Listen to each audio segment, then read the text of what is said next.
El miércoles, al mediodía, un grupo de empresarios se reunió convocados por el Rotary Club de Buenos Aires para escuchar a Jaime Campos, que es el presidente de la Asociación Empresaria Argentina, la AEA.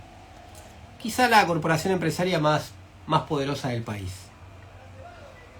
Desde este espacio siempre recomendamos escuchar y tratar de interpretar o leer entre líneas lo que se dice en esos ámbitos, porque bueno, algún peso tienen, obviamente, en la vida política del país. Lo hicimos con la cumbre del Hotel Yao Yao en Bariloche, que también reunió a un grupo de empresarios, los eventos que recurrentemente organiza la sociedad rural, el coloquio de IDEA, que es más institucional, generalmente se hace en Mar del Plata.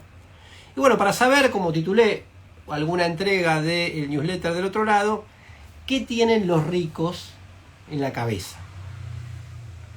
Curiosamente, Jaime Campos de la AEA pronunció un discurso en el que repitió algunas exigencias más o menos conocidas sobre la economía, pero en el que tuvo más peso la cuestión, podríamos decir, institucional. Habló de que había que respetar al máximo el ámbito privado, cuestionó los controles de precios, justo ahora que en estos momentos que la inflación se acelera, demandó previsibilidad, también un clásico, y dijo que para eso hace falta equilibrio en las cuentas públicas que generen un mercado de capitales y ayuden a reducir una presión impositiva que es muy alta en comparación con los países vecinos. Esto llama verdaderamente la atención, como la mayoría de las crónicas lo repiten prácticamente sin ninguna crítica, cuando es totalmente falso. Algunos datos. El porcentaje de impuestos sobre los beneficios, las utilidades y las ganancias del capital sobre el PBI es del 5,44% en Argentina. El promedio en América Latina de este mismo impuesto es de 5,43%, o sea, prácticamente lo mismo. El promedio en los países de la OCDE, que incluyen a países como Alemania, Francia, gran parte de los países del mundo, es del 11,30%.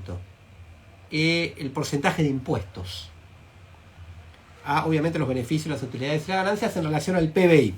El porcentaje de impuestos sobre los beneficios, las utilidades y las ganancias del capital sobre la recaudación total es en la Argentina, sobre lo que se recauda, es en la Argentina del 22,29%. El resto se recauda con otros impuestos. El promedio en América Latina es del 33,69% y el promedio en los países de la OCDE es del 34%. Son algunas comparaciones para ver de la presión impositiva que tiene en la Argentina. Brasil, por ejemplo, para nombrar un país cercano y grande, tiene todos estos índices mucho más altos de lo que tiene la Argentina. Datos del año 2020 que los últimos disponibles. Pero bueno, como decía Campos de la AEA, puso el acento en la parte más importante de su discurso en la institucionalidad, el respeto al Poder Judicial y a la Corte Suprema, pidió un periodismo independiente. La Asociación Empresaria Argentina pidió un periodismo independiente y llamó la atención el especial énfasis que puso en el rol de los partidos políticos como lugares, dijo textualmente, donde se discute y se negocia. Además planteó la necesidad de una moneda doméstica respetable, esas fueron sus palabras. Y bueno, estas dos últimas cuestiones parecieran dirigidas a Javier Milei y a los libertarianos, y su griterío contra la casta, obviamente cierta casta política, no la que se alían en las provincias, como por ejemplo los Bussi en Tucumán, que se están aliando a Milei, y otros tantos, los Menem, etc., y nunca la casta empresaria, y contra una de sus banderas, su caballito de batalla en estos últimos días, que es la dolarización. Bueno, ¿por qué? Porque en la AEA creen que, como afirman los economistas del establishment, si el ajuste fiscal previo que requiere una dolarización haría innecesaria la dolarización per se. O sea, dicen, tenemos que tener una moneda fuerte y hacer el mismo ajuste fiscal que tendríamos que hacer si hiciésemos una dolarización.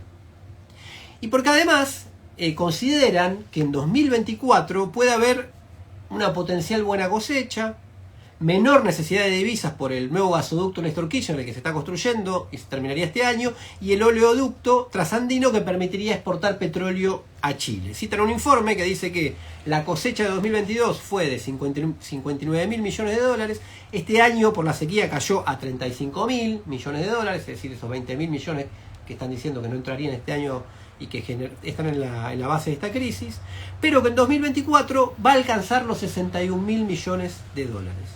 A eso hay que agregarle lo que implica el gasoducto Vaca Muerta, dice el mismo informe, que en 2024 permitirá un ingreso de 7.000 millones y bueno, lo que puede aportar el oleoducto que exporte a Chile.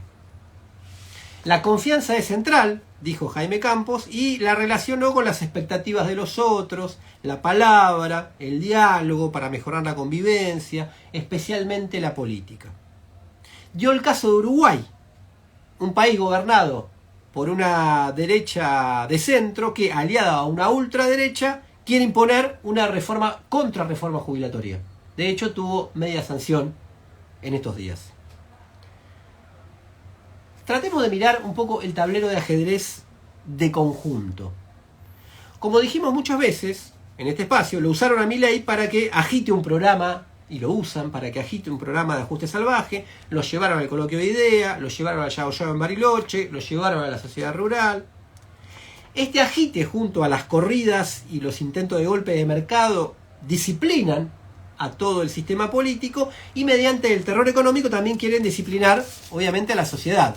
Una vez instalada la agenda y el rumbo, hacen como si se corrieran hacia una posición más de centro y postulan un diálogo, consenso, Moncloas y acuerdos.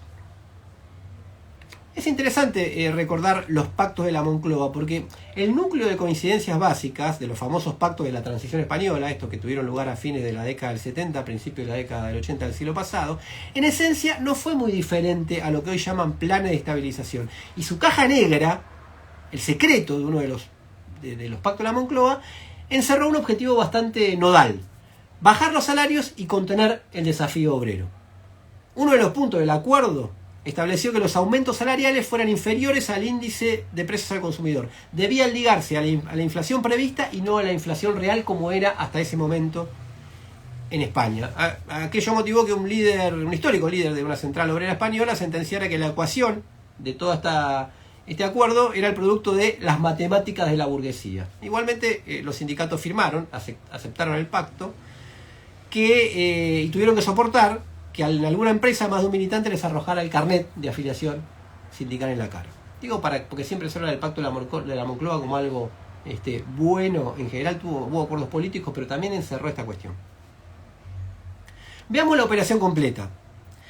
Te amenazan con la crisis final, te ponen un cuco un poco delirante que dice que bueno, nos va a matar a todos de hambre y que se va a poner el país de sombrero, y después dicen que no, que es demasiado. De esto participó un poco el discurso de la vicepresidenta Cristina Kirchner, también poniéndolo a Milei en el centro, para después decir, bueno, frente a eso, y lo dijo casi abiertamente, hay que pensar cuál es el mal menor. Lo dijo abiertamente. Pero bueno, en el caso de los empresarios te dicen, no, bueno, no, esto no, lo que dice este hombre no, es demasiado, es innecesario, hay que ponerse de acuerdo en un ajuste profundo, pero es que sea sostenible, no que plantea Milei, que es insostenible. Proponen dialogar, pero ya no es un diálogo, es un monólogo, porque ya impusieron la hoja de ruta de lo que podríamos llamar el partido del Estado.